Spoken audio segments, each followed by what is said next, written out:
We're ready then. Yeah, we're on when you're ready. Are you recording? Yeah. Good evening, everybody, on this fine, miserable Sunday with the weather. So we've got, who we got tonight? We've got James. Niven. And Tosh.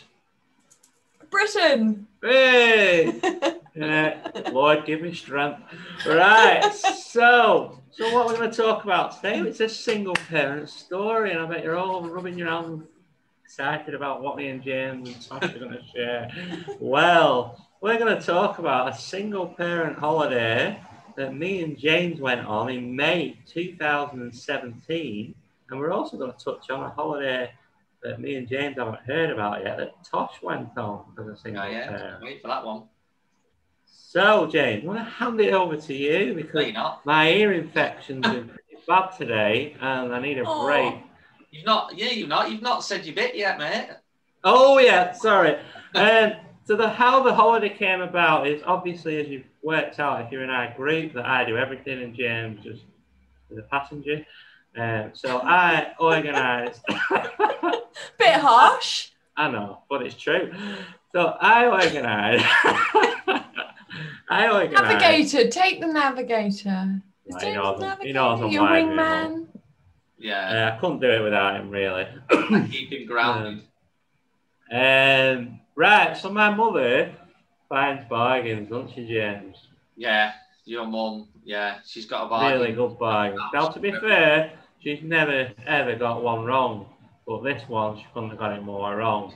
So she found this trip to Pontins, bargain bucket price. And I can't remember how much it was. It wasn't even 20 quid. That is a bargain. We got this apartment. It's a reason why it was so. Where was it? Which one was it? Southport. Which was where my mum used to live, actually. We got this ground floor flat in Pontins. And James was like really excited about it because he'd not been to this Pontins before. And we'll let you talk about his experiences. James, we'll let you share your experience. Yeah, you make it sound quite posh there, Steve. Your ground floor flat. So yeah, Steve, I couldn't believe how cheap the holiday was, and I'm always a bit short of money, and the chance to take the kids away for a weekend for, I think it was around about £40 each, which is a bargain. 20 each. Yeah, for two nights, wasn't it? I think so. I just couldn't believe it. I said, "Are you sure it's only this price?" And I said, "I've never been to any Pontins before." And Steve's like, "Oh, the kids will love it. It's great and everything." So I obviously took his and his mum's word for this, like, too good to be true kind of deal. And we packed the kids up, and the kids were really excited. And when we got there, like, the alarm bells kind of started ringing, or to be honest with you, straight away. I would compare the accommodation and the actual place to something like Brookside meets Shameless kind of thing. It's that's what I would explain it like. You're in this like quad in this room which is horrible, and it looks like it's not been cleaned properly, and the floors are all plastic. The sheets are all plastic, and yeah, it wasn't a good start. And there's all these other kids running around with like no clothes on this field in front of your apartment, and it's just a bit like a little bit feral. Feral is the word. Feral is the word. Basically, we were looking after about 300 kids on this field. Yeah. I might know what happened when they're kids. Yeah, and the mums and dads are sat in front of their apartment or whatever you want to call it, drinking. Yeah, they're all absolutely because happy. It was a Liverpool Champions League final, so. And we hadn't really twigged with that one, had we, Steve? That it was near Liverpool. We're near Liverpool, very near Liverpool, and it's the Champions League final that weekend, and it was your mum has got a lot to answer for with that holiday, I tell you. So my God. So the first night, we're like, we didn't even have enough beds, did we? I think we realised when we got there. That was the one thing. Let's push them all together. They were top to toeing. And Steve was on an air bed or something, and we were on air beds.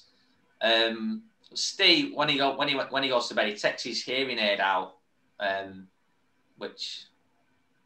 Does he snore so he can't hear himself? No, he just, I don't know. He just do, don't you? Yeah, no. What's annoying him is I can sleep through anything, and this is where he's going to tell you what really went down that night. Yeah. So our neighbour was, I don't know what he was on. He was on something, I don't know, him and his mate. And they were up till the early hours of the morning. He was laughing all night, this guy. Did Liverpool win? Well, no, this was the first night. This wasn't, I don't think this, was this the night of the final? No, it was the first night. So they weren't playing. So this guy was just drinking, smoking, whatever, and laughing. Like one of those really annoying, like, laughs. And he was hearing every 5 minutes, and I'm just wide awake. And you can't go and tell anybody to stop laughing, can you? Well, when it's like 3, 4 o'clock in the morning, you've got kids, but I wouldn't have done because I don't know what he would have done, to be honest with you. So the first night, we just up all night listening to this guy laugh. And I was sleeping like a baby. I said in the morning to Steve, Steve, how did you manage to sleep through that, Steve? He's like, well, I didn't have my hearing aid in. I slept really well. So I'm like, right, nice one. So I'd had no sleep. I was really, really grumpy. Really, like, wasn't I, Steve? Just like, the worst I've ever seen him. Kids are running around. I'm just completely losing the will. And I said to Steve, I'm contemplating going booking a night in a bed. I would have done. I said, I can't run away. I said, I can't do that again. Listen to that guy all night, have no sleep. So Steve's like, right, let's go. Let's get out. We'll go to the beach. Right, okay. Nice day at the beach with the kids. We get everything together. Bucket, spade, balls. I had Rowan's buggy because he was still fairly little. So we took that. We took a parasol, a little bit like this one. One of these kind of jobs, you know, the ones that don't work, and you have to stick it in the ground. You don't stick it up. One of these jobs, yeah. Good visual prop, that. Yeah, well done, lad. Right, so we walked to the beach. It wasn't very far, and it's sunny but really windy. Right, we got on the beach, and it's like. It's almost blowing a gale on the beach. Yeah, well. You're being sandblasted. Yeah, sandblasted. Yeah. So I had sun cream on, so I'm getting sand stuck to me and everything, and wheeling a buggy onto this beach. At this point, I took my hearing aid out. It's been moaning all morning. I'd been moaning all morning about the heat, about the wind, about the neighbour, about everything. I was in really, really bad mood. So it's windy. I'm really bad in the sun. Like, I get really badly burned. Steve will tell you. And I'm not good in the heat. So I've got this brolly, this parasol. Yeah. So I start trying to set this parasol up. Okay. And we got a tent. We're trying to put a little tent up. We gave up with that because it was nearly blowing away. Try and put the parasol up. And all of a sudden, right, the parasol lifts up. So I've tried and wedged it in the ground, this thing. I've put the buggy next to it to try and hold it in place, and some bags to try and hold it in place. All of a sudden, the buggy starts blowing down the beach, right? Because it's so windy. So I grabbed hold of the buggy, and at the same time, because the buggy had left the parasol lifted up out of the ground and started hurtling down the beach, right? Really fast down the beach. They go fast, don't they? Yeah, but spinning upside down. Upside down. I'm holding onto the buggy, and I've got to make sure Rowan's with me, my little lad. Steve goes running after this parasol. It's tumbling down the beach, and they're quite sharp on the end. They are. I'm thinking, oh my God, this is going to like seriously hurt. Impale somebody. Remember, it nearly hit a kid. It just flew over their head. I couldn't believe it. It was like slow motion watching it tumble, and then all of a sudden it just went boom and stabbed itself in the ground, and luckily didn't hurt anybody. Oh my God. And that's where we pitched up for the rest of the day, where it's fucking growl. So Steve comes back and I'm like even more fuming now, grabbing up. Rowan's there like trying to build a sandcastle and I can't help him. And he comes back and he hasn't asked you at this point because he feels it's safer just to get on and build it himself. Is what? Does Rowan just feel it's safer to go ahead and build the sandcastle himself and not ask? Oh yeah, dad? well you know, Dad, come and help me. Come and help me. So it's like I've just stopped. Like the probably most stressed I've ever been as a single parent. To be honest with you. The best bit was James has a thing on holiday. His kids always have to go to the swimming pool. And he promised them, and you don't promise James's kids and not deliver because you pay for it if you don't deliver, with the eldest one anyway. So he said, all right, we'll go swimming after the beach. We'll go to the swimming pool. And we got to the swimming pool. We queued up for about 20 minutes. Yeah. And they're all dressed in their costumes and ready to go. And then the guy said, no. The pool's contaminated. Someone have pooed in the pool. And then your son had a massive meltdown, and we decided we would go home. Did you stay the second night or not? We were there another night. Oh yeah, no, sorry, we stayed. Yeah. The second night was even worse than the first night. Did you get your money's worth by staying the second night or not? No, it was second night was even more. I was seriously considered calling the police at one point because that was the night that Liverpool lost. Worst case scenario for us in that situation. We're in South with a load of Liverpool fans, drunk, and they lost. So imagine the carnage, and that's what it was. There was police. Everybody was going to pay. There was a little girl went missing. We had police knocking on our door because she'd gone missing. The police believed that we were looking after her because we were looking after all these other kids. So we were like, this is the point where me and James were like, sugar, we're prime suspects. We had kids wandering into our apartment, didn't they? Like asking us for sweets and stuff at one point. If you could feed them because they hadn't been fed all weekend. Oh, yeah. And then, so there was just loads of drunk people. The police turned up a couple of times because of some like antisocial behaviour. The next door neighbour's laughing his head off again. And I was just really worried because the kids' beds were right up against the glass window, right? So I'm wide awake again. Steve's completely out for the count. And I'm thinking, like, if one of these people walk past, you know what, just puts their hand through the window or throws something. So I moved the kids' beds around without trying to wake up in the middle of the night. And then I woke Steve up, like, Steve. And he's like, what's happening? I was like, can you hear all this police siren? Breaking glasses, arguing. He's like, oh, you what, mate? Hang on. What's going on?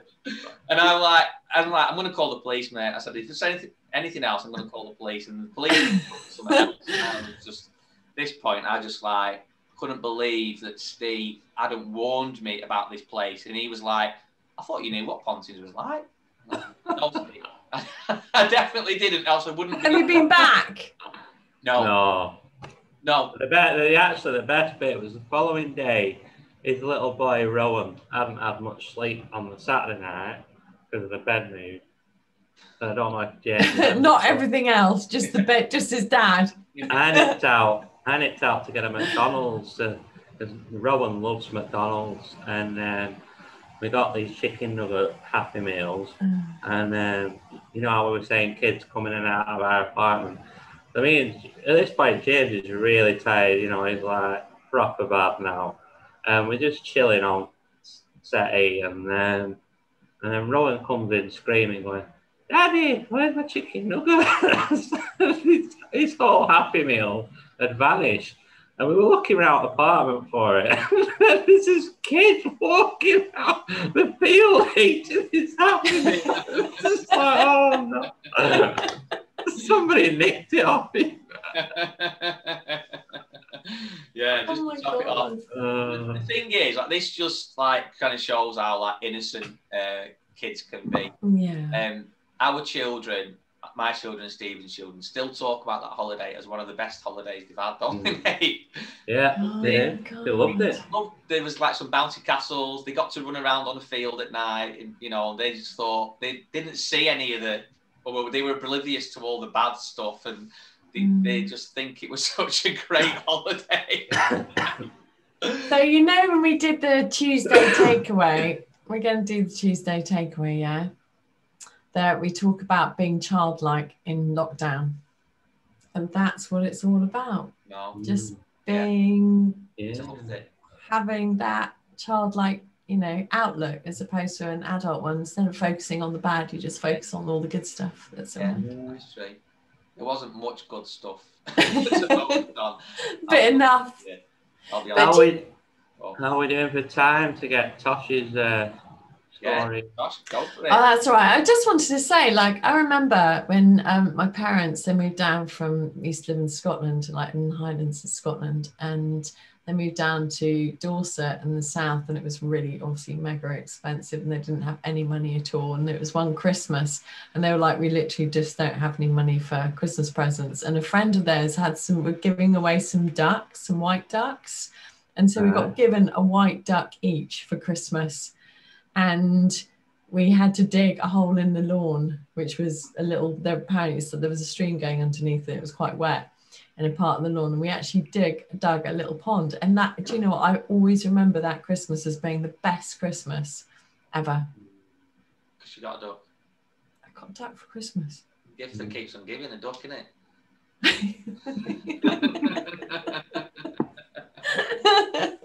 I think we're going to be covering... Yeah, okay, holiday story. Stick with the holiday story. Okay, so I remember going away with my kids, and we were meeting some people who were joining us later in the second week, and they booked a villa or something. We were like, oh, we'll stay along for that. And we booked an apartment, and it was in Crete, and we flew over, and it was like the first holiday we'd had on our own. And they were like, okay, can we go do it? And I was like, oh, I'm going to hire a car, because we rented this little apartment off at Airbnb. And I remember getting to the airport, and it was a really stinking hot day in August. And they were like, got all the bags and got to the car place, the hire car place. And they said, oh, have you got your driving license? And I just went, no, I haven't got my driving license. And the kids go, Mum, what are we going to do? And where we were staying was like a good 3-4 hours drive from the airport. And I was like, I'm not going to be able to fork out for a taxi for this. And I was like, oh my God, what am I going to do? And like years ago, I used to do backpacking in Crete, and I kind of knew a little bit about it. Anyway, so we had to get this bus into the centre of town with all our bags in the middle of the day, and they were so cross. And then we had to go to this. Have you been to like Greek bus stations? There is no English anyway. You don't know where you're going. You have to rely. You have to rely on the goodness and the good-heartedness of anybody who's around who can help you and isn't going to wind you up. Because that was a holiday rep in Greece, so yeah. Sorry, Jane. It just is a thing. And I literally, and then we got on this bus, and the kids were like, have we got any water? And I was like, oh no, I haven't got any water. I didn't buy any water. And they were like, Mum, we're so hungry. How long are we going to stay on this bus for? And it went around all the villages. And then we had to change 2 more times to get, and then we had to drag our bags all the way down to this apartment. And and I booked a car, and I had to like phone people up, cancel the booking, because we got there and we could just kind of walk to the supermarket from the apartment. And it was just like a hell journey. But you know that moment they go, you got your driving license, and there's just that flick second you think you have, and then you go. It could have been worse. Could have been your passport that you forgot. If you guys ever forgotten your passport at all, and you kind of got to the airport and you've gone, I haven't, surprisingly. No, I haven't. We're on it. I did when I went to Germany once to go and visit like a pen friend who'd been over here and stayed, and I went to visit him in Germany, and I had a few beers before I got on the plane So much so that they kept calling me, but I didn't really hear it. Eventually heard it. I went on the plane and everyone sat there fumed, like waiting for me to be the last person. And I was like, "Hey, I'm here!" And they were all like, and then got off at Munich. Was still a bit like, "Wee," tanked up. Just walked straight out the airport. Met my mate. "Hey, how you doing, Thomas?" And he was like, "Where's your suitcase?" I went back and my suitcase is just going around the conveyor belt on its own like that. Well, at least it arrived though. Do you remember when mine didn't? Yeah. Oh, we went to Ibiza, Tosh. We went to Ibiza, me and James. Lads holiday, just me and James. You know, nothing could go wrong, could it? Just me and James. No, you guys were flying on that holiday, weren't you? We had a great holiday, but we haven't told you what happened when we got there. James is all in medium clothes. I'm all large. My suitcase didn't arrive. So we had to go for his suitcase and found one top that was skin tight on me. That white, absolute shite that I had to wear it. We went round looking in Ibiza where we were, and the shops were all pants for clothes. So I bought this red shirt with a black logo and a big white key in the middle of it saying "Open Me." And I had to wear that for about 4 nights. You love that t-shirt. There's a picture of you stood next to the sea, proud as punch, like this. "Open me." Never had. And then 2 days before we were due to fly home, we only went for a week. Suitcase arrived with a big sticker on it, rush. Rush.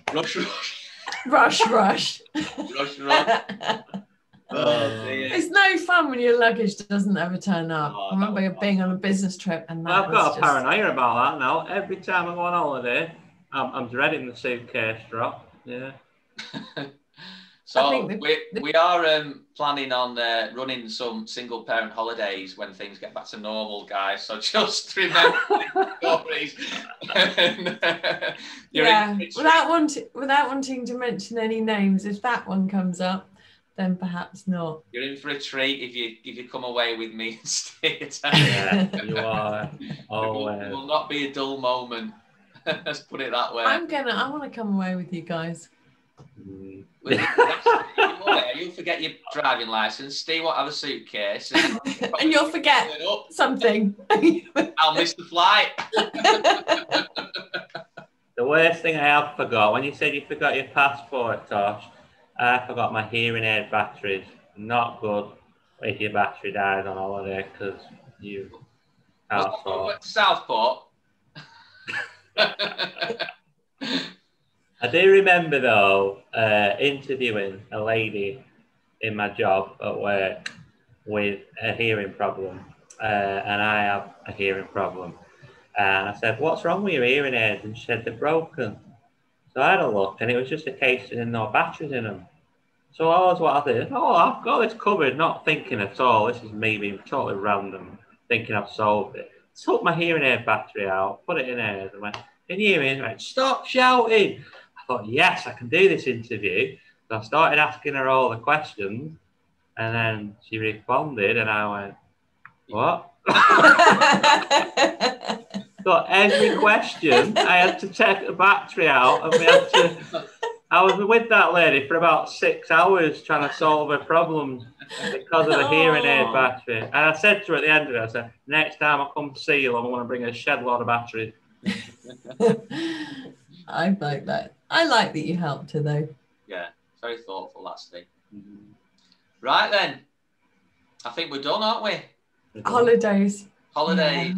Holidays, hearing aids, suitcases, and passport. Hey, happy memories, the things that we'll talk about for years to come. So it's all good. Oh, I just wanted to say, do you ever know that holiday when you get off a flight and your kids fall asleep just as you're getting off the flight as a single parent, and you know that, and you're just like, you've been keeping them awake all flight, and they've been like quite wired. Then they like back to land, and they just go clunk, and you're like chucking one over your shoulder.